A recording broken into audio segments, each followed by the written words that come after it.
ay magkakahiwalay na rin ang pagsabog sa Cotabato City at Maguindanao. Mula po Cotabato City, makakausap natin sa linya ng telepono si Arian Apata. Arian, may iba pang naitala na insidente kaugnay sa halalan dyan sa Maguindanao at sa Luzon.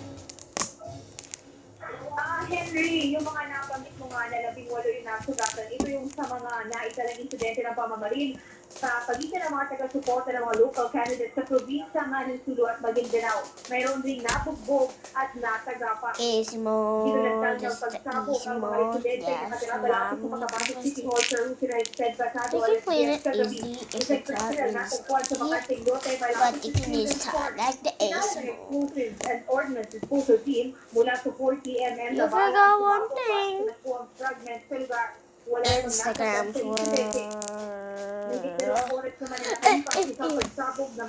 make sure to get Maddie Ray, also like just Jonathan and Honor Daddy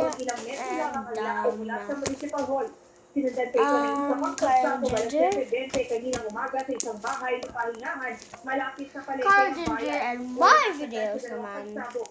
You will never let me down, guys.